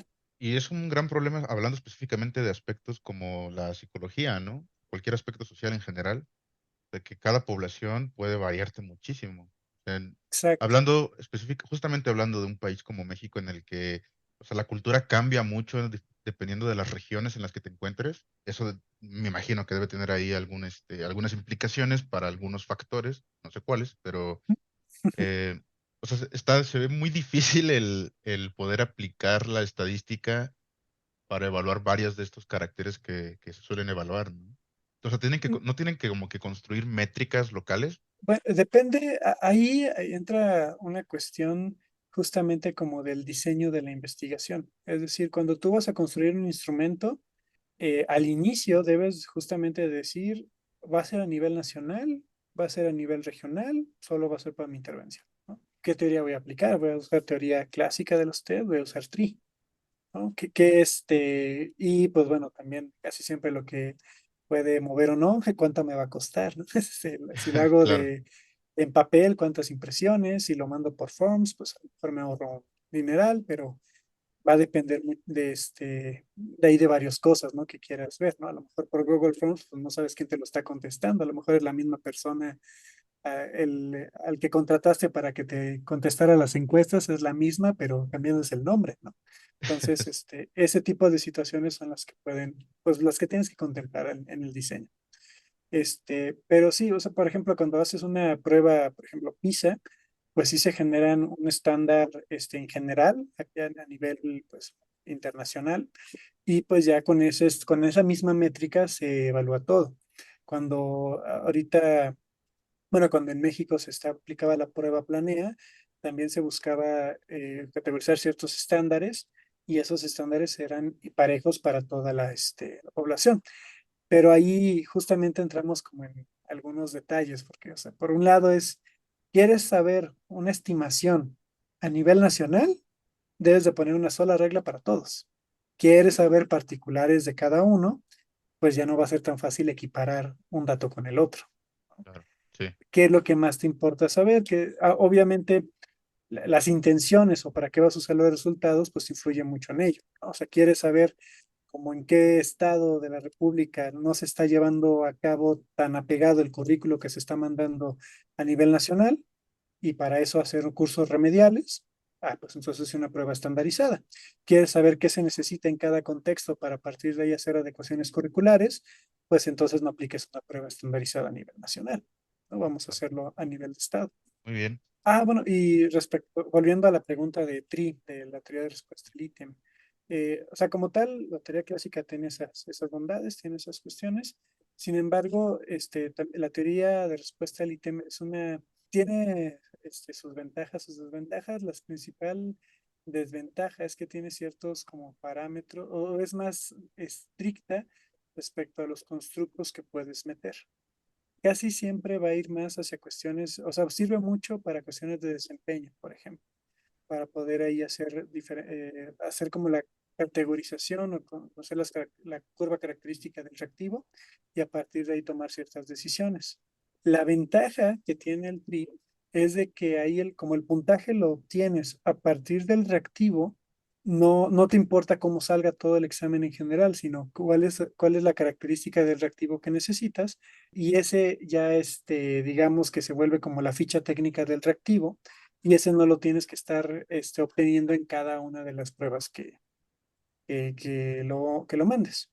O sea, ya una vez que saques el pilotaje y saques esas métricas, sacas sus curvas características, donde ya sabes cuál es la probabilidad de que lo contesten bien o mal, ya sabes cuál es su grado de dificultad, ya sabes cuál es su nivel de discriminación, pues ya sabes si lo vas a ocupar o no ocupar. Que ya con esto también favorece mucho la creación de pruebas adaptativas, por ejemplo, ¿no? Que también es algo, y todo esto, realmente el TRI en algunos casos se considera como algo muy reciente, pero realmente los postulados de Rash están desde los 60. El problema es de que pues es muchísimo más fácil hacer teoría clásica. Claro. Sí, o sea, en general, al momento de manejar datos, cualquier tipo de datos, uno no le puede aplicar la estadística que uno quiera. O sea, hay ahí siempre sus variables, que la verdad yo necesito un buen curso de estadística porque es importantísimo para mis experimentos y ahí me tienes consultando otra vez estadística cada vez que hago algo diferente. Ya me iba a pasar a la cuestión de los tipos de pruebas, que vi que Ujú, yo había visto que había como en general como tres diferentes, bueno, entre comillas, tres diferentes. ujú, Pero ahorita vi aquí en mis notas que se me pasó a comentarte algo, que mencionaste hace rato, por ejemplo, que se evaluaba la edad mental. ajá, Y se me hizo curioso el de qué manera evalúan la edad mental, justamente relacionado, bueno, no realmente relacionado, pero como análogo, justamente en el programa estamos hablando de, digamos que deshebrando un libro de divulgación que habla sobre el envejecimiento y cosas de esas. Y una de las cosas que vimos ahí es, por ejemplo, que existe o sea, el medir la edad biológica y específicamente algo llamado la edad epigenética, que tiene que ver con marcadores de modificaciones en tu genoma que te indican esa edad epigenética y que no necesariamente es la misma que tu edad biológica. O sea, yo puedo tener una edad epigenética de 80 años, pero tengo 60 años. Y bueno, o sea, no es el tema de que quiero hablar, pero justamente, por ejemplo, ahí que tenemos esas dos edades en ese aspecto biológico, que es completamente diferente. ujú. Aquí, por ejemplo, esto de la edad mental, ¿cómo se evalúa eso? ¿Cómo sé cuánta es mi edad mental? Eh, Y esos como tal fueron como los primeros indicadores que se utilizaron para ir obteniendo el coeficiente intelectual. O sea, como que en algún momento eran como sinónimos la edad mental y el coeficiente intelectual, y ya posteriormente fue siendo como una variable para poder sacar ya el coeficiente, es decir, la edad mental en función de la edad que tienes normalmente. Bueno, la edad que tienes cronológicamente, ¿no? Pero básicamente, o sea, de hecho, ahí también considero que hay ciertas cuestiones como epistemológicas del concepto, porque también biológicamente hablando, llegas a una edad donde empieza a haber una decadencia cognitiva, ¿no? sí, Entonces, sí, sí, sí. también decir tienes 80 años de edad mental, pues como que yo diría, eso ya no suena tan bueno, ¿no? Sí, A y lo mejor, ¿no? no, y además, o sea, hablando un poco más bien de biología del desarrollo y neurobiología, que ahorita aquí se me olvida cuál es cuál, Ujú, pero pues justamente el pico me parece que del desarrollo cerebral en tus mid-30s. Y a partir de ahí mm, va para abajo. Pero, por ejemplo, en tus 20s todavía te falta un para rato, ¿no? subir. Ujú, Y creo que es desarrollo, porque digo, desarrollo y crecimiento es diferente. Me parece que es claro. desarrollo, porque creo que todavía se ven efectos del crecimiento más años después. Y esto me recuerda a algo que también mencioné cuando estaba hablando de envejecimiento y todo esto en el otro programa. Era que no sé si has tú escuchado ese audio de un señor que está diciendo, chavos, dróguense, su cerebro ahorita está nuevo, es para drogarse, es para que ahorita lo pueden echar a perder, ya después no, ya después van a quedar tontos, ¿no? Ujú. Obviamente no lo recomendamos, no lo hagan, y menos Sí, por cuando, favor, no. especialmente de jóvenes es peor, ¿Eh? consumir cualquier tipo de sustancia. Pero bueno, ahora sí. Sí, pues bueno, realmente o sea, te digo, a lo mejor no tanto epistemológicamente, etimológicamente era como que iba, pero la idea es como un poco la intención más en función de niños. O sea, de hecho, Ah, justamente como estas primeras, como las posturas o las impresiones iban muy en función del el cómo llegabas a cierta inteligencia a partir de la edad. a la que podías estar llegando. Por ejemplo, Jean Piaget, que hay muchas escuelas que tienen el nombre de este francés, él también no es biólogo como tal, es más naturalista, no es psicólogo como tal, es más biólogo, más bien. Ajá. Y él, por ejemplo, con Binet lo invita a que lo ayude a hacer estas pruebas de coeficiente intelectual. Entonces, él cuando está haciendo las pruebas, cuando está ahí como observador, se da cuenta de que dependiendo de la edad, podían contestar ciertas preguntas. Entonces, él, por ejemplo, hacía una pregunta que te decía, ¿dónde pondrías un tercer ojo? Y a ver, ¿tú dónde lo pondrías? En la nuca. En la nuca. Ok, bueno, justamente decía que ese tipo de respuestas iba al estadio más alto, que es el estadio de operaciones formales, porque justamente ya es algo activo, ¿no? Muchas personas o cuando están en un estadio más bajo, suelen decir en la frente, ¿no? Que es como el tercer ojo, no sé si vieron Dragon Ball Tenshinhan, pero pues como que está dentro de esa idea. Sin embargo, el pensar en un tercer ojo aquí en la frente, pues no es realmente ya, operativamente ya no es útil, ¿no? O sea, y en la nuca, al contrario, pues podemos ver si alguien nos va a llegar por atrás. Y él decía que de las mejores respuestas era ponerlo en el dedo o en la mano, de tal manera que No, pudieras claro, como, digo, biológicamente sería muy complicado hacer la terminación nerviosa, pero sería lo vería lo más factible para poder hacer ese cambio, ¿no? Entonces, ahí él empieza a darse cuenta de ello y cuando tiene hijos aprovecha para observarlos y anotar todos este desarrollo que van teniendo. Entonces, él, por ejemplo, diseña o propone 4 estadios. El primero es el estadio sensomotor, que va de los 0 a los 2 años. El segundo es el estadio preoperacional, que va de los 2 años hasta los 6 años. Luego ya las operaciones concretas, que van desde los 6 años a los 12 años, y operaciones formales, que ya es de 12 para arriba, ¿no? Entonces, obviamente, o igual ahorita, pues puedes ver que coincide mucho con las edades escolares, ¿no? De primaria, kinder, claro, primaria y secundaria, justamente sus operaciones. Por eso es de que, considerando esto, por ejemplo, él menciona que en las operaciones formales ya uno tiene un conocimiento abstracto, ya puede entender ciertas cuestiones de lógica, y por eso es de que el álgebra se enseña hasta secundaria. Y en primaria podrían enseñarte cuestiones prealgebraicas, pero se lo mandan mejor a secundaria, donde ya deberían de estar todos en operaciones formales, ¿no? claro. Fíjate que esta cuestión de la edad mental ahorita como que me generó como dos ideas. Una, Ujú, por ejemplo, pues mi hermana más pequeña tiene un problema neuromuscular y en ese sentido, aunque mi hermana tiene ya 15 años, pues es como una niña. Dejando a un ujú, lado el aspecto que eso está más relacionado con una cuestión como genética y vemos síntomas como, em, no son malformaciones como tal, pero sí un cuerpo, o sea, no tiene el cuerpo de una niña de 15 años, tiene el cuerpo de ujú, una niña, aunque tenga 15 años. ok, Y, pero hablando de edad mental, mm, no, yo no la vi cambiar como desde los 7 años, tal vez, 8 años ujú, máximo. Y aunque obviamente hubo ahí otros temas sí, de crecimiento y mejora motriz, etcétera, pues sigue siendo una niña, ¿no? Y va a seguir siendo una niña. Entonces, en ese sentido, podemos hablar como de la edad mental desde esa perspectiva, de claramente se comporta y se relaciona con el mundo como una niña todavía, ¿no?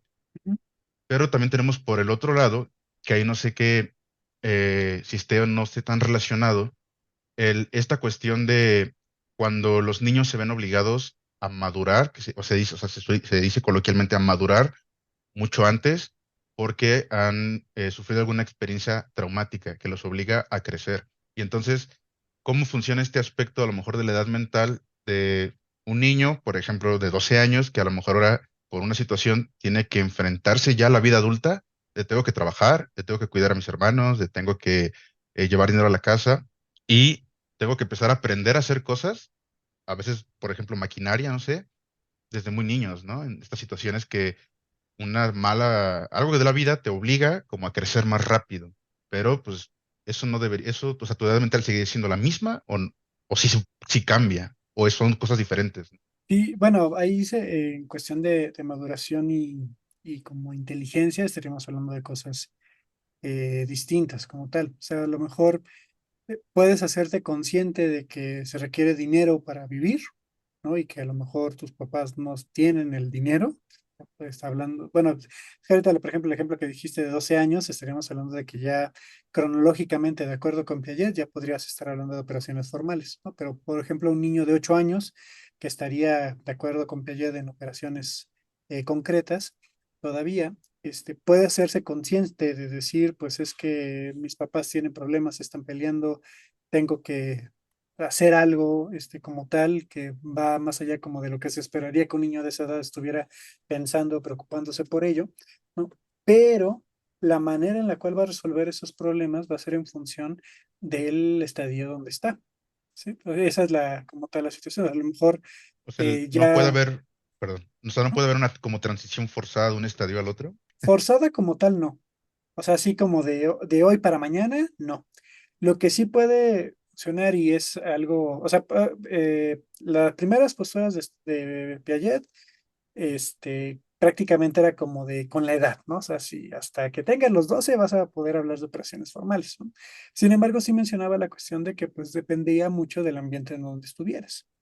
Igual otro psicólogo que es reconocido como el Mozart de la psicología, Lev Vygotsky, él decía, que él postula la zona de desarrollo próximo, que es básicamente que tú llegas a un cierto nivel, ¿no? O sea, por ejemplo, vamos a irnos a algo muy concreto, tú sabes sumar, ya sabes sumar.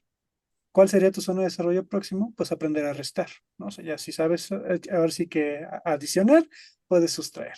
Entonces, ya que sabes restar, pues ahora vamos a multiplicar, ¿no? Es tu siguiente zona de desarrollo próximo, ¿no? Y digo, por un ejemplo rápido. Entonces, obviamente, si estás dentro de una interacción que te está fomentando, que tengas un desarrollo más abstracto, que estés analizando ciertas cosas, que estés pensando, a lo mejor que tengas mucho contacto con música, que pues es meramente abstracto de repente la tonalidad, que el sentido, que la melodía, pues aunque tenga 6 años el niño, pues ya vamos a hablar de una cuestión, en música por lo menos, de ciertos elementos que uno diría, ¿cómo? Pero si esto debería ser hasta operaciones formales, te faltan 6 años para poder Claro, apreciar la música de esta manera, pero por la interacción que tuvo en esa situación, sí puede empezar a desarrollar estas conductas. Por ejemplo, volviendo al caso triste del niño de 8 años que tuviera estas situaciones, si desde los 6 ya le están pidiendo que tenga que ponerse a pensar cómo darle de comer a sus hermanitos o hacer estas situaciones, seguramente pues la misma necesidad hubiera desarrollado crear ciertas respuestas que a lo mejor ya un chico de 20 años con todo arreglado que se va a vivir con roomies, no tiene esas mismas habilidades, ¿no? Y claro. ya estamos hablando de una edad muy diferente, pero por el tipo de interacción o el lugar donde tuvieron, las necesidades que tuvieron que cubrir, pues desarrollaron diferentes cuestiones. Estaremos ahí hablando pues de un estímulo, ¿no? Que podría ser tanto positivo como lo de la música, como negativo, como esta situación de este niño que tiene que trabajar a los 8 años, ¿no? Sí, Bueno, no sé. Lo entendí así como o sea que también puedes verse afectado por los estímulos a los que estés sujeto en tu ambiente, sean positivos o negativos. no, sí, sí, sí, sí, está bien. O sea, sí, sí es la idea, justamente, a los estímulos a los cuales tengamos interacción es lo que justamente va a favorecer el desarrollo o incluso limitación de ciertas habilidades. Por ejemplo, Vygotsky lo que decía es de que vamos a estar generando funciones psicológicas superiores. Nosotros nacemos con funciones psicológicas inferiores, como es, por ejemplo, bolita de carne nace y empieza a mamar la teta de la mamá, ¿no? O sea, esa es una función psicológica inferior, vienes de cajón con ella, ¿no? Sí, Pero ya en el momento cuando empiezas a jugar con algo, cuando ya empiezas como a pegarle algo, te das cuenta de que se mueve y te ríes, ya empiezas a desarrollar una interacción distinta, ¿no? Ya sí, empiezas a hacer una motricidad y obviamente ya cuando empiezas, bueno, me voy a saltar miles de años, pero cuando ya empiezas a hablar, utilizas un lenguaje, pues obviamente estás hablando ya de una función que no era propia tuya, que no naciste con ella, pero no es una función que necesita la sociedad para que tú puedas interaccionar con ella y de alguna manera llega un punto donde ya la vuelves tuya, ¿no? De algo exterior, lo interiorizas y ya es tu función psicológica superior. Ok, Entonces, esa sí, es sí, sí, la intención. Y pues, obviamente, dependiendo de las necesidades que uno va teniendo, pues es como se va acercando a estas funciones psicológicas superiores. O sea, por ejemplo, y bueno, lo que llega a pasar con los niños que de repente nos retrasamos en el habla, pues tiene que ver mucho porque nuestras mamás son las mejores traductoras, ¿no? Entonces, si yo nada más digo, y mamá es, es que quiere su lechita, ¿no? ya, Es que, es que quiere su juguete, ¿no? Pues realmente ese niño no tiene la necesidad de hablar, ¿no? Pues claro. ya tiene alguien que le va a dar todo lo que se necesita y pues se puede retrasar mucho tiempo antes de que vea la necesidad de, caray, pues si digo las cosas es más rápido, ¿no? Sí, sí, sí, bien interesante, ¿eh? Bueno, entonces ahora sí creo que podemos pasar a los diferentes tipos de pruebas, que bueno, Sí. bueno, yo vi que había como las de inteligencia general, aptitudes especiales y personalidad. Estas pruebas pues van a depender de la necesidad o de dónde se van a emplear. Ahorita nos podríamos, como por ejemplo, enfocar principalmente a las partes de organizacional, ¿no? Que es donde más se pueden llevar estas tres gamas, ¿no? En el sentido de necesito contratar a alguien y pues puedo hacer una entrevista, puedo con aquellos administradores que tienen años, ¿no? De repente que generan un ojo clínico así de, ay, esta persona sí me va a servir o esta persona no. Sí. O pues puedo decir, pues voy a hacer mi entrevista, pero aparte voy a utilizar un instrumento con una validez, confiabilidad adecuada para poder entrar a mis, para que entre a mi empresa. Entonces, en función de ello, pues sí hay distintos tipos de instrumentos que se pueden utilizar. Dentro de las organizaciones ya hay pruebas que están muy bien focalizadas, muy bien, como pues ya determinadas, ya incluso abocadas directamente a la parte laboral. Por ejemplo, el CUDER sería una de ellas. Bueno, esa es como también orientación vocacional, o tiene ciertas cuestiones como para carrera, ¿no? Dentro de la empresa. Ok. Este, pero, pues, o sea, son en función, por ejemplo, en cuanto a habilidades, pues ya puedes determinar incluso cuestiones de inteligencia. Bueno, ahorita regreso a las de inteligencia, pero puedes determinar cuestiones, por ejemplo, de ética, cuestiones de mentira, cuestiones de liderazgo dentro de la empresa. Hay un instrumento, por ejemplo, que es muy amplio, que es el Minnesota. Esa prueba son, ay, ahorita no recuerdo cuántas, más de 100 preguntas, y evalúan varios rasgos de la personalidad, ¿no? Pero dentro de ellos, pues pueden evaluar cuestiones de liderazgo, de qué tanto se va a pelear con el jefe, ¿no? De que tenga problemas con la autoridad y ese tipo de instrumentos, pues ayudan. Ahora, hay instrumentos que no se pueden vender a cualquier persona. Es decir, por ejemplo, tú no puedes ir a Manual Moderno y decir, me vendo en Minnesota, por favor, porque te van a decir, ok, pero su cédula profesional de psicología, por favor, antes de dárselo. Ok, Entonces, ese tipo ¿por qué? Porque, o sea, la aplicación a lo mejor la puedes hacer, no hay tanto problema, pero ya la parte de interpretación y obviamente de evolución de resultados, pues sí se requiere de una atención, ¿no? Y también pues entender algunos de los conceptos que vienen ahí dentro del documento. Eh, Sin embargo, pues bueno, esa es una prueba estandarizada. Bueno, también hay las 16 factores de personalidad, también está ahí estandarizada y son una serie de iba varias preguntas. Ajá. justamente a preguntar, bueno, antes de preguntarte sobre este test de Ujú, personalidad que ves que se viralizó hace unos años, pero ujú. bueno, antes de pasar a eso, te iba a preguntar, y por ejemplo, ustedes como psicólogos, si ustedes van a entrar a trabajar en una empresa, ¿tiene validez que les apliquen estos test que ustedes ya conocen o que saben que evalúan? Claro, pues de hecho, definitivamente no se debería, o lo ideal, lo más ético, pues sería comentar como de, oye, esta prueba la conozco, sé de qué se trata, ¿no? Y esto aplica más para cuestiones de las pruebas proyectivas, ¿no? Porque, por ejemplo, ya si sabes interpretar a una persona bajo la lluvia, si sabes interpretar un cover, el HTP, el que te decía, el casa árbol persona, pues de alguna manera, ya tiene mucho que no califico una, pero de alguna manera recuerdo cuáles son los rasgos importantes que debo de cuidar, no poner, ¿no? Y de hecho, me ha pasado en dos o tres ocasiones, personas que, ¿eres psicólogo? Sí, ay, ¿sabes de pruebas psicométricas? Sí. Ah, ok. Y como a la semana, oye, es que me pidieron que hacer una prueba, ¿qué pongo? ¿No? Me pidieron hacer un dibujo, ¿qué le quito, qué le pongo? Y pues también ahí como tal, pues es responderle, pues no, no te puedo decir, ¿no? O sea, porque Claro, o sí, sea, estaríamos haciendo trampa en una prueba que pues a lo mejor vas a entrar a trabajar en algo que ni te gusta, pero por querer ahí quedar bien, pues vas a mandar algo que no, no es lo más adecuado, ¿no? Entonces, sí sí. llega a haber esas situaciones, pero en cuanto a las de personalidad, pueden irse, o sea, por ejemplo, en Minnesota sería una, también ahí entramos a las pruebas proyectivas que son la mayoría en función de dibujos. Entonces, hacer los dibujos y a partir de ahí se hacen las interpretaciones, o el Rorschach, por ejemplo, también se utilizan en algunas entrevistas, estas manchas de tinta, que son de las más famosas que salen ahí en la tele, pero realmente esa prueba, por ejemplo, bueno, hay un detalle ahí.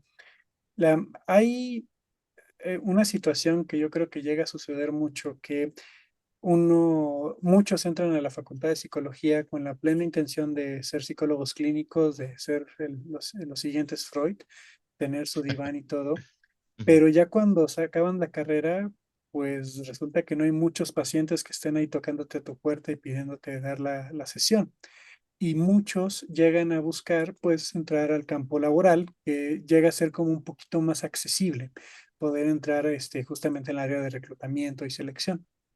Entonces, muchos llegan a entrar ahí y yo considero, esa es una teoría mía, es una hipótesis, no, no, a ver si que si no es lo adecuado, no, no respondo, pero pero muchos de estas pruebas proyectivas que han llegado al ámbito laboral ha sido por esa situación de que personas que querían seguir como practicando la parte clínica llevaron estas pruebas proyectivas, que en algunos casos sí pueden, obviamente son, se supone que están estandarizadas, o están contextualizadas a cada país, también depende mucho de los rasgos o los grafos que uno va a hacer, pero considero que o sea, lo peor que puede pasar es de que este psicólogo que lleva unas tres pruebas proyectivas, pues ya consigue su clínica, se va, pero pues ya el siguiente que sigue, que a lo mejor es un administrador de empresas, pues, pues sigue aplicando las pruebas que aplicaba esta persona, y aunque te dejen los manuales y todo, pues no, ya no es la misma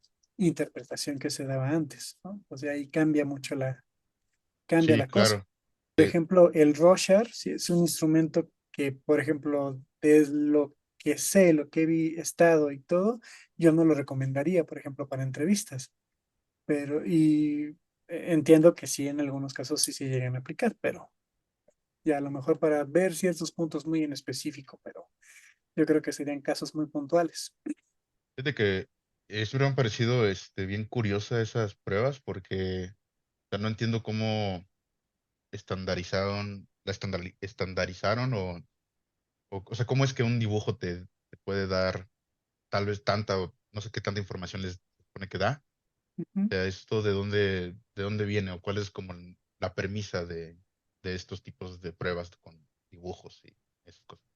Ok, pues bueno, las pruebas que ya están, o sea, estandarizadas, principalmente Macover, figura humana, persona bajo la lluvia y casa familiar, no, casa, árbol, persona. Eh, norm- pues bueno, se han hecho y se hacen todavía millones de dibujos de estos y se van como categorizando. También lo ideal de cualquier prueba proyectiva es que puedes hacer tu interpretación de la prueba, pero siempre tienes que contestar con la entrevista. O sea, eso sí, una prueba proyectiva por sí sola realmente no tiene una validez. Siempre tiene que ser contestada con una entrevista y pues valorar lo que se está diciendo. Por poner un ejemplo, la, al hacer un trazo, dependiendo del trazo, cómo se esté haciendo, tiene una interpretación, ¿no? O sea, si es grueso, o si es entrecortado, o si es muy delgadito, ¿no? Pero ya en el momento cuando haces la entrevista, pues puedes detectar ciertas cosas, ¿no? Como de, es que a mí me gusta dibujar y pues voy haciendo como los Claro, entrecortaditos, ¿no? Entonces, bueno, entonces, sí, tiene relación con esto, ¿no?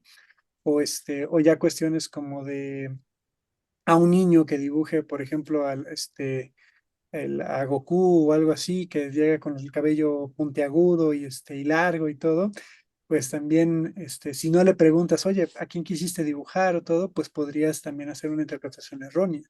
Claro, sí. Y pues igual, también algo muy importante dentro de una prueba proyectiva, hay ciertos simbolismos que son como similares en la gente, ¿no? O sea, Jung, por ejemplo, proponía que los arquetipos, que eran como símbolos que todos, que compartíamos a nivel social, ¿no? Sin embargo, al final de cuentas, sí hay ciertos simbolismos individuales, ¿no? O sea, para ti hay algo que significa, no sé, un lápiz significa algo para ti en particular. Voy a inventarme algo, ¿no? A lo mejor para ti un lápiz tú lo ves y dices escribir, ¿no? Yo un lápiz lo veo y digo, pues, aventárselo a alguien, ¿no? O algo para Tarea. como un dardo, ¿no? Ajá, o tarea y, ay, no, un lápiz, prefiero una pluma. Ajá, exacto, justo eso. Entonces, ese tipo de cuestiones son las que cuando uno empieza a identificar dentro de las pruebas proyectivas, se tienen que pues revisar ya en la entrevista, o sea, confirmar que realmente sea el simbolismo que se está interpretando o no sea algo pues totalmente pues específico de esa persona, Sí, ¿no? algo que no Entonces, esté como relacionado con el símbolo que exacto, ya se le había adjudicado en un principio, ¿no? ajá, exacto, eso es sumamente importante. Y ahora en cuanto a las pruebas de inteligencia, Eh, ahorita hay muchas, te decía la prueba Simón Binet, ahorita creo que es como Simón Binet y el nombre de la universidad que ahorita pues la tomó y ya la aplica, pero por ejemplo también la que se utiliza mucho y que evalúa diferentes cuestiones de la inteligencia como memoria, percepción, son las escalas de Wechsler, que es el WISE para adultos y el WISC para niños. ¿No? Pero igual tiene esa prueba, por ejemplo, si te tardas prácticamente un día o igual si no quieres cansar tanto a la persona 2 días, y necesitas tanto, o sea, necesitas un aplicador, un observador y a veces hasta un ayudante que te traiga ciertas Ok, cosas, ¿no? Entonces, sí es una prueba compleja y que también, pues por lo mismo llega a ser costosa, ¿no? muy bien. Pero esa Este, es muy buena. ok, ok. Te decía esto de los test de personalidad que te digo, no sé si lo llegaste a ver o no, pero que prácticamente se convirtieron en los nuevos horóscopos de mi generación. Te digo, ¿no? Ya no solamente ¿y qué signo eres? No, pues soy Aries, soy lo que sea. También era ahí. ¿Y qué sacaste, qué sacaste en tu test de personalidad, ¿no? Y entonces también ahí está como esa, no sé cómo lo veas, si eso cuenta a lo mejor como un mal uso de la herramienta en el sentido de que, por lo menos no sé si todavía, pero por un tiempo, pues es como, nos estamos categorizando ya entre el común de la gente Ujú, con base en un test de estos, ¿no? Que pues te arrojará cierta información de ese momento en específico, también creo que eso es importante recalcarlo, ujú, que los resultados pueden variar con el tiempo, además de que conozcas la prueba, porque también puedes como elegir, ¿no? Como qué quiero responder, de lo que hablábamos hace rato. claro. Y pero no sé si tengas alguna opinión al respecto de que haya vuelto algo así como esto, como un horóscopo. Pues la verdad, creo que ahorita voy a evidenciar mi grado de ruquez, pero no, no, no me enteré de esa prueba de personalidad que se hizo viral, como dices. Sin embargo, algo que sí pasa mucho en la psicología es justamente estos temas que de repente se vuelven de moda o pruebas o elementos que se vuelven de moda y sí, pues de repente pues empiezan a haber problemas, ¿no? O sea, te comentaba que mi esposa es psicóloga clínica, da terapia y le han llegado pacientes que es como de, hola, aquí está mi serie de números. Sí, ¿y esto para qué es, no? No, pues es que mi psicóloga anterior me pedía estos números y a partir de ahí me daba una interpretación y todo y Uy, pues, sí, y que de pues numerología. exacto, ¿no? Entonces, Sí, o sea, ¿no? Ahora sí que, pues de repente se baja, no se sabe bien qué es lo que hace un psicólogo o qué es hasta dónde puede hacer y no hacer. Y dos, pues estas cuestiones que de pronto, pues sí, ¿no? O sea, salen y de repente se vuelven como de todo uso, ¿no? Como, bueno, algo que he visto mucho, por ejemplo, ahorita el uso del tóxico, la tóxica, ¿no? Que Ah, pues también es un término que nada, o sea, que es más químico, me imagino, ¿no? Sin embargo, ya ahorita ya es una connotación, ya tiene una connotación social, pues importante, ¿no? sí. Actualmente. Y fíjate que yo sí he escuchado así de varias historias, ¿no? Por ejemplo, de la psicóloga o el psicólogo que es católico y que la terapia la da alrededor de su religión. Pues obviamente Mm. eso no es ético como profesionista, o yo diría que no es ético. Y pasa con muchos otros tipos que luego quieren implementar aspectos personales o de su propia filosofía o creencias dentro de la terapia, ¿no? Pero bueno, hoy no estamos hablando de terapia. Claro, claro. Igual después hacemos uno sobre Solo, terapia en ujú. lo bueno y lo malo. Claro. Bueno, o sea, no que sea mala, sino que hay No, estas sí, situaciones. sí, estas malas experiencias, ¿no? Por Sí, ejemplo. Ujú. que esperemos sea Claro. la excepción a la regla. Y bueno, pues prácticamente llegamos al último punto, que era pues hablar como ya sobre la parte del diseño de instrumentos, que en realidad ya lo abordamos a Ujú. lo largo del Algunas programa. cosas. Ujú. No sé si quisieras compartirnos algo en específico sobre esta parte del diseño, porque tú justamente también trabajas en esto, ¿no? En diseñar instrumentos no sé si solamente de evaluación o de otro tipo de instrumentos también. Pues realmente he estado diseñando instrumentos de pues, de todo tipo, o sea, por ejemplo, en proyectos de investigación de diseño por competencias, bueno, de competencias ya académicas, apoyo familiar, también eh, soy apasionado del ajedrez, estaba diseñando un instrumento justamente para evaluar algunos elementos en el ajedrez y igual por ahí hacer una intervención. Y en los últimos años he estado haciendo instrumentos de desempeño académico, ¿no? Ok, Pues sí, principalmente desempeño académico. Y pues bueno, en general, o sea, como todo en esta vida, como todo proceso de investigación, igual ahorita voy cerrando un curso de diseño, desarrollo y evaluación curricular. Y una de las como conclusiones o elementos que les quería dar a mis estudiantes, pues, y espero que se hayan llevado, es la parte de que todo proceso, tanto de desarrollo curricular, de diseño de instrumentos, de evaluación, pues pasa por un proceso primero de diseño, luego ya un proceso de desarrollo o operativo como tal, un proceso de validación y ya el proceso de, pues ya ponerlo en marcha, ¿no? Y justamente, pues, en el diseño de instrumentos, pues, está esta situación de primero pensar, o sea, decirme qué es lo que quieres evaluar. Y como veíamos hace un momento, la importancia de ver los recursos con los que cuentas, qué es lo que quieres realmente evaluar, ¿no? O sea, porque no es lo mismo, quiero evaluar lo que dice la currícula, quiero evaluar competencias, o quiero evaluar habilidades, o quiero evaluar las actitudes que tenga la persona, ¿no? Todas esas situaciones. Y todo eso, pues de alguna manera se debe de contemplar dentro del diseño, hasta dónde, cuánto tiempo, y después, pues ya ir haciendo el diseño de reactivos o ir haciendo bueno, el diseño de reactivos o si vas a hacer rúbricas, si vas a utilizar pues cualquier tipo de instrumento ahí de evaluación. Y bueno, desde el diseño también la cuestión, como veíamos, desde qué tipo de diseño estadístico lo vas a utilizar, ¿no? O sea, teoría clásica, teoría de respuesta al ítem, teoría general, bueno, esas son las principales. Este, y ya de ahí, pues se generan muchas cosas. Y hay veces que, por ejemplo, empleadores que es como de, oye, quiero que me hagas un instrumento. Ah, ok, sí, lo hacemos, nada más dime de qué, todo. Y nada más dame, no sé, unos 2 meses, a lo mejor un periodo para poder ir, como organizando, ir categorizando lo que quieres hacer para darte una estructura. Y ese tipo de situaciones de repente son las que uno se salta. Casi siempre también un empleador es como de, hoy te pido algo, mañana quiero resultados, ¿no? Y de repente decirle, ah, ok, nada más dame un tiempo para poder organizar todo lo que me dices. A veces es como de, pero si estás chambeando, si estás haciendo algo, como que te vas tanto tiempo. sí, Y este tipo de situaciones a veces provoca al momento que estás haciendo la operación o que estás evidenciando que trabajas, estás terminando el diseño, ¿no? Que es algo que no recomiendo para nada, o que te saltes el diseño, ¿no? Y así como tal.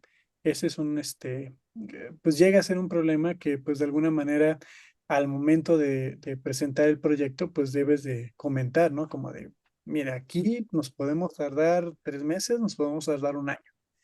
Depende de los recursos, depende de qué personas van a estar. Más, por ejemplo, pues, no sé, o sea, me pueden pedir a mí que haga un instrumento para certificar ingenieros, ¿no? O para decir que los ingenieros sí salen bien de su carrera.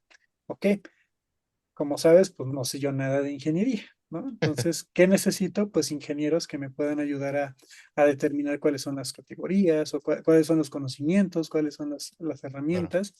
Y entonces, pues tengo que hacer estas convocatorias, tengo que estar trabajando con ellos para ir determinando estos puntos, ¿no? Pero si de repente me llega alguien y me dice, pues invéntate un examen de ingeniería, pues dame un momento, va a tener que hacer toda esta exploración previa, ¿no? Antes de ya poderlo llevar a cabo.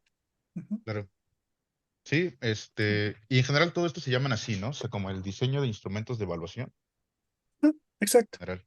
Ok, Sí, en general, sí, pues sí, eso es lo que normalmente se utiliza y también hay diferentes procesos. O sea, está el diseño como tal, y también está la parte del mantenimiento de los reactivos, ¿no? Del mantenimiento del instrumento, ir determinando que, por ejemplo, para estas cuestiones de egresados, por ejemplo, seguramente no es lo mismo el examen que yo hice de egreso de psicología hace 20 años atrás que los que tienen que hacer ahorita, ¿no? O sea, ya los temas que yo vi a lo mejor ya están todos, olvidados de la parte científica y pues ya hay ahorita nuevos conceptos que se tienen que ver.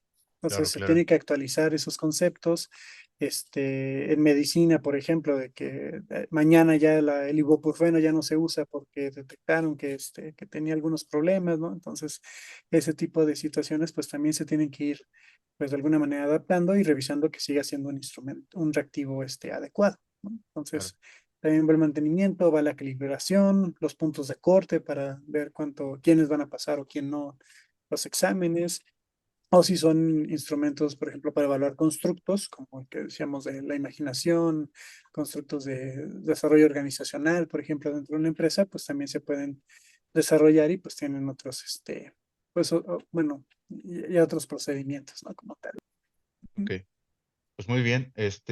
Quisiera hacerte una última pregunta ya para que ¿No? terminemos, que nos Sí. extendimos mucho más de lo que pensé, pero estuvo muy bueno, estuvo muy interesante.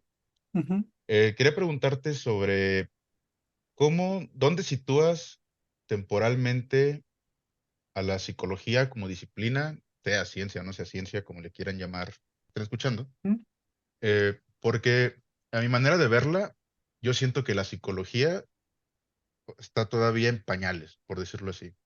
O sea, siento que todavía hay muchas lagunas y hasta una analogía que digo, esto no sé si tenga sentido o no tenga sentido, ¿no? Es solamente como, desde mi punto de vista, ignorante.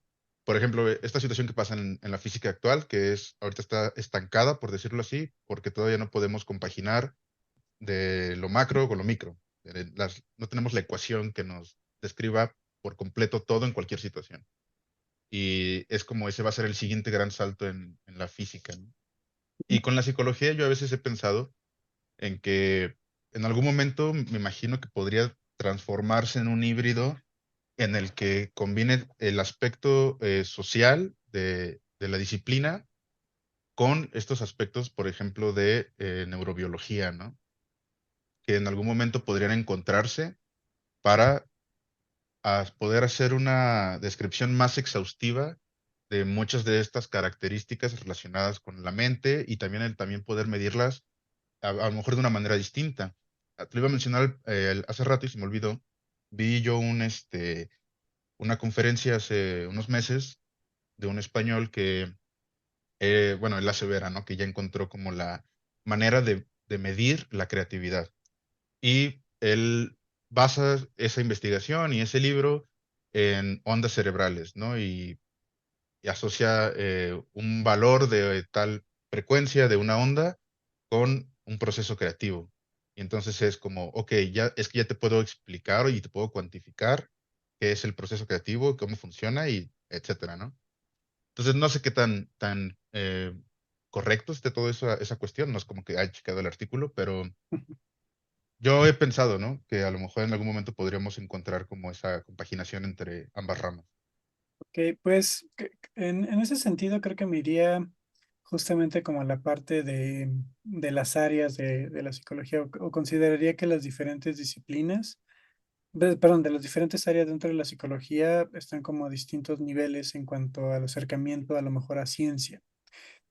Por ejemplo, decía que había una rama que es la neuropsicología como tal, que justamente ahorita pues está trabajando con todo ello. O sea, la neuropsicología tuvo un desarrollo muy fuerte después de la Segunda Guerra Mundial, gracias a todos los que tenían pues heridas en la cabeza por balas, ¿no? Y que tenían como puntos muy específicos en el cerebro, que se habían dañado y entonces podían determinar como de, ah, mira, todos los que tienen el balazo justamente aquí, tienen este problema en el habla, ¿no? Entonces, los que tienen el balazo acá, pues se quedaron ciegos, ¿no? Y ese tipo de situaciones ayudó mucho. Sin embargo, ya por ahí de los 60, de los 70 más que nada, cuando empiezan a existir los encefalogramas, viene otro boom impresionante de la neuropsicología, porque ya no solo pueden ver patologías, ya pueden ver un cerebro sano, ¿no? Entonces, en ese sentido, el trabajo que se ha hecho desde la neuropsicología, que justamente pues se concentran de ver en qué parte del cerebro, con los procesos sinápticos que hagan, tienen relaciones con ya los aspectos que se ven o que podemos ir determinando, como en el caso de creatividad, pues se está haciendo, ¿no? Y sí se está determinando y creo que van muy a la par en ese sentido. En el área educativa, creo que hay mucho avance o hay mucho trabajo relacionado y casi en la mayoría en cuestiones estadísticas en relación de pues hacer estas intervenciones o hacer estos análisis, hacer estos estudios y también publicarlos, ¿no? O sea, realmente hay mucha bibliografía de varios constructos, de varios elementos que se han hecho escuelas, en universidades, en secundarias, en primaria, en media superior, o sea, que uno no parte de cero generalmente para hacer un modelo o hacer un trabajo, ¿no? O sea, sí hay como gran avance en esa parte. En el área organizacional, creo que no tanto, no ha habido ese desarrollo porque es más como económico, ¿no? O sea, si sirve y va a haber más ventas, publíquenlo y sáquenlo, ¿no? Si no, pues ¿para qué vamos a invertir en ello? ¿No? Creo yo que va más en ese sentido y que por eso o sea, las cosas que han sido, que han generado buenos recursos, pues sí se han como divulgado de alguna manera o se quedan como secreto de la empresa y ya cuando pasa un cierto tiempo, pues ya salen a la luz. Y por ejemplo, en la parte clínica, aunque sí hay también investigaciones o hay como tratamientos, creo yo que a manera global el grave problema es de que la gran parte de la publicación que se hace dentro de la clínica es de parte desde hospitales, es decir, que el gobierno contrató al psicólogo para que justamente tratara a todos los pacientes que llegaran por ahí y a partir de lo que va él recopilando, pues ya se hace este análisis por a lo mejor algún experto en salud pública o un investigador dentro del hospital que pues toma todos sus datos. Pero ya de psicología privada, por ejemplo, casi no hay, o sea, las publicaciones que hay o las evidencias científicas de ello son muy pocas, que es justo lo que criticaban, lo que decían estos conductistas de los psicomagos, ¿no? Porque pues es como de, pues no sé lo que estás haciendo y no me dices, y pues cuando lo llegas a decir es como en un grupo, en una cúpula que ya no sale a la luz, ¿no? Porque, o sea, entiendo obviamente que no vas a contar las experiencias traumáticas de todas las personas, pero sí se podría ver algunas cuestiones con anonimato, con Sí. firmas de confidencialidad, de tratamientos que podrían servir para otras personas, ¿no? Para otros expertos igual en psicología que pudieran llevarlo. Creo que dependiendo del área justamente, y bueno, del área social también, hay varios análisis, hay varios estudios que sí se hacen, que se publican, que se llevan a cabo. Y a lo mejor ahí mi única crítica, igual también a manera personal, es que de repente hay como trabajos ahí que uno dice, bueno, ¿y esto de qué va a servir? ¿No? La autopercepción de las ninis en la pandemia, ¿no? Por inventarme un Ok, nombre, ni siquiera sé que si eso existe, pero que uno diría, bueno, ¿y para qué quieres saber cuál es la percepción que tienen esas personas, ¿no? O sea, realmente es una problemática social. Creo yo que de pronto roza en esas partes como de y esto de verdad tiene una contribución científica en algo, o sea, va a favorecer, va a mejorar la economía quizás del país. En ese sentido, creo que pega en eso. Obviamente no todas, no quiero generalizar, sí, dentro de claro, cada área hay cuestiones científicas muy buenas, como también, aunque sean neurociencias, pues se saltan ciertos aspectos, ¿no?